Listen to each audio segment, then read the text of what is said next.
Hello everybody! Guess what it's time for? Cooking with Grandma! But now we're going to do something different. Let me zip down here. Tater tot casserole! As you can see, it says 1 pound of ground turkey or beef. Today I'll be using beef because that's what I happen to have in the, coronavirus freezer. Oh, it's not that. It's the hunkered down freezer. And if you'll notice, it says add spices, onion dip mix, garlic powder, an egg, breadcrumbs. Did you see all those things? It's like you're making a meatloaf. So that's the meat part of the tater tot casserole. You're going to need 1 or 2 cans of cream of chicken soup or cream of mushroom soup or any cream soup. You're going to need a 1/2 cup of chopped onions and or chopped celery, whatever you have. You'll need some shredded cheese. Any kind. I usually use cheddar, sharp cheddar. I've used mozzarella. I haven't used Swiss.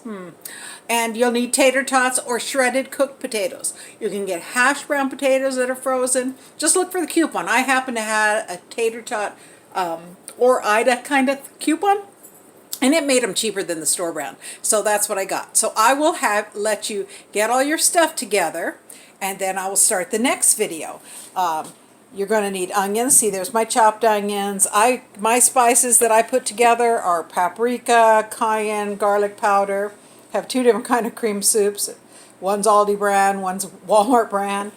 Here's my ground beef. And I'm going to add some panko breadcrumbs because that's what Aldi's had.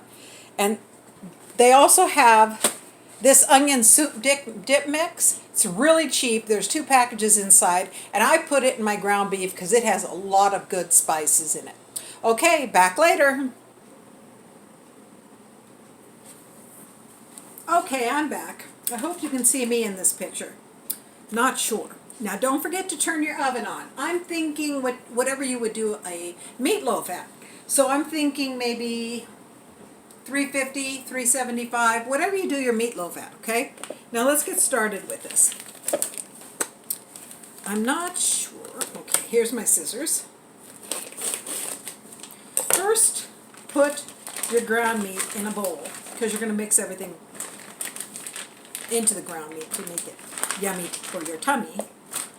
So, and throw that away. We want to be cleanliness is good. Always clean as you go. As I said, you're going to want to use one of your onion soup packages because it's salty and it has onions already that are dried. That's why you don't have to put that many of the fresh onions, which I just chopped. So, like, what did I put? 1/2 cup? About a 1/2 cup of chopped onions. I don't have celery, so we're not doing the celery thing. Let me check something real quick. Really hope you can see me. If not, no worries. You know what I look like. Okay, so I put those items in there. So we have onions. I'll throw an egg in. Holds it together a little bit. Okay. Put that over there. How about some of these panko breadcrumbs? I know you're going to say, hey, but how much do you put in? Depends. Most of you probably don't make meatloaf, or maybe you do. So maybe I'm looking at 1/2 cup. What did I write down? Oh, I didn't even write down breadcrumbs because, But I use any kind of breadcrumbs. Okay? So I have all that. Sometimes if it looks a little dry, I will add some milk. And, of course, the reason I'm using a fork, whoops, don't look. Okay, the reason I'm using a fork at first is because it mixes everything up without melting the fat in the meat. I know, it sounds gross, but otherwise it will melt it. Now, the fat, and then it all sticks together and it gets all over your hands and you have to wash them like 500 times. So what I'm doing is I'm mixing it all up, and it looks a little dry for me. I'll I'll just splash a tad of milk in it. Splash. And then I will stir it some more. Don't forget to preheat your oven, just in case you were just ignoring me while I was talking weird earlier. Okay? See? Most of the time I use ground turkey. But like I said, we got a good deal on this ground beef, and you know, when you're hibernating in your house for weeks on end, whatever you have in your freezers, what you gonna eat? Okay, so it looks like it's pretty good.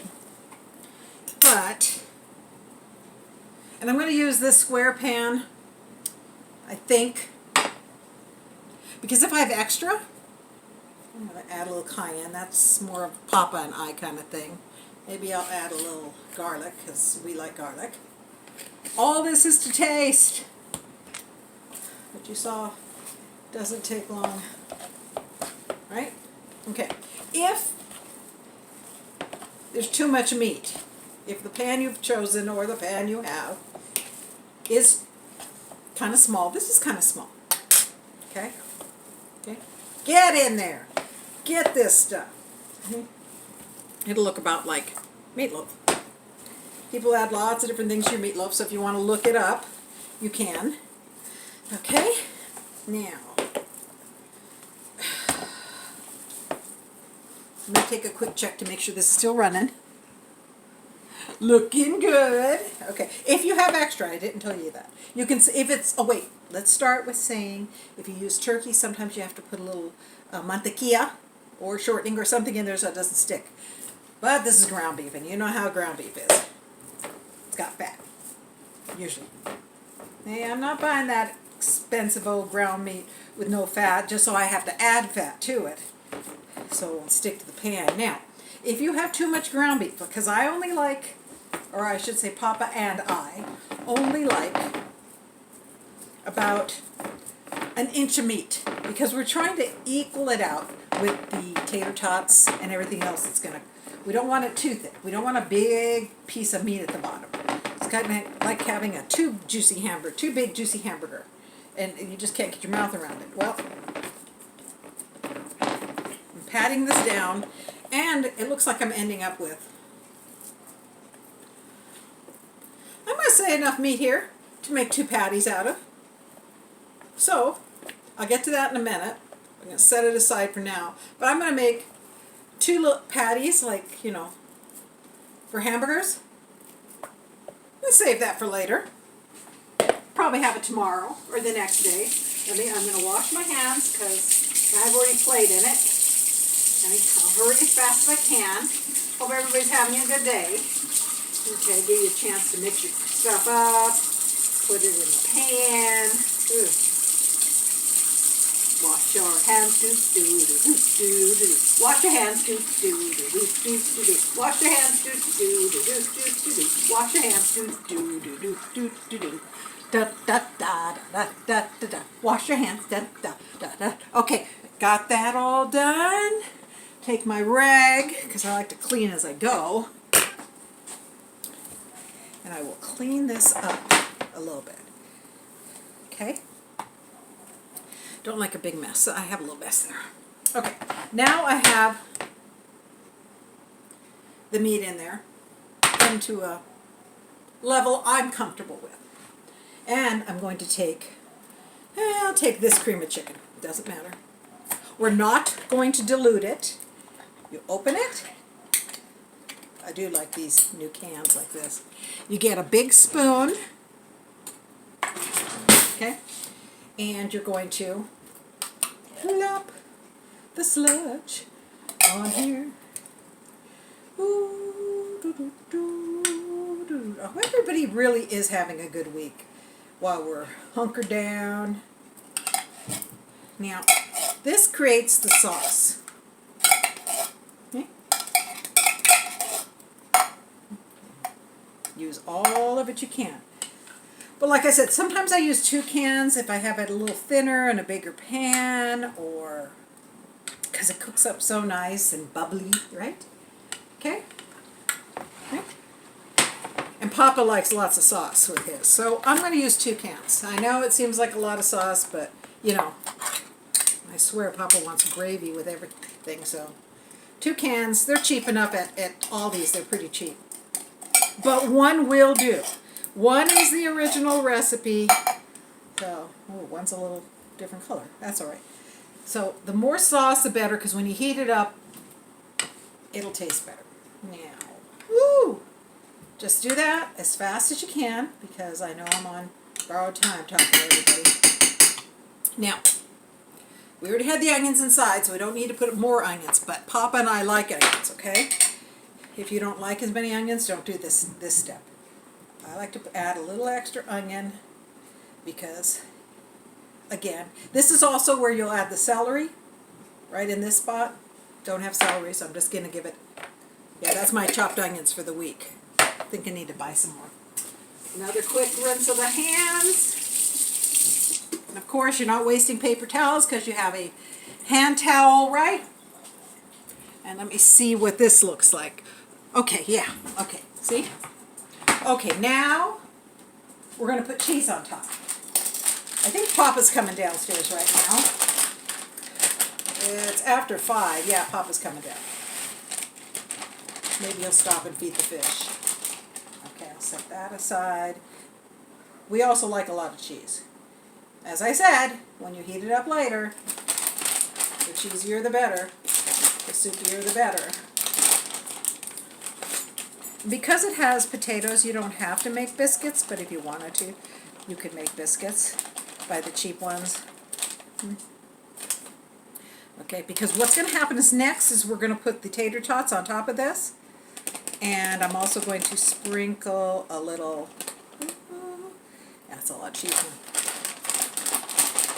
So, shredded cheese. And then, last but not least, are the tater tots. So, see, these just happen to be ones that were on sale. Grown in Idaho. You take all your tater tots and you're going to line them up like that. Right next to each other. Not messing with it too much. I like lots of tater tots. When I first made it, I guess the recipe just said put tater tots on top. You don't have to use a lot. Huh. You need a tater tot in every bite, I discovered. It doesn't take long to get all the tater tots in here. Oh, my oven's hot enough. Takes about an hour to cook, just like a meatloaf would. And so sometimes I sprinkle this with salt, pepper on top, because the tater tots usually aren't flavored. And let's see. See? Can you see me doing that? It takes a lot. But, like I said, I like a piece of tater with every bite, if possible. And you want them right on the cheese so they stick down. Oops. Sometimes they try to fly out, too, on the edges. So, there, there, there. If they look like they're trying to escape, put an extra one just in case. Now, there. Okay, now since another wash of the hands, food wash, so it's not like I've been out, going crazy. Okay, now we're going to put a little bit of cayenne on top for us. We're going to put a little bit of garlic on top. And, like I said, maybe some paprika. Add something too. And a little bit of pepper. Sometimes I put it on foil just in case. You don't have to put all that stuff. Now, here it is. It goes in the oven for an hour. It's a glass dish. I'll open my oven. I'll stick it in. I have foil at the bottom of my oven to keep the mess, just in case it goes overboard, but it won't. That's not coronavirus cough. That was pepper cough. And we'll see you guys with that final picture when it's done, or if I can't do that, I'll just send you a picture. Bye, everybody. Love you.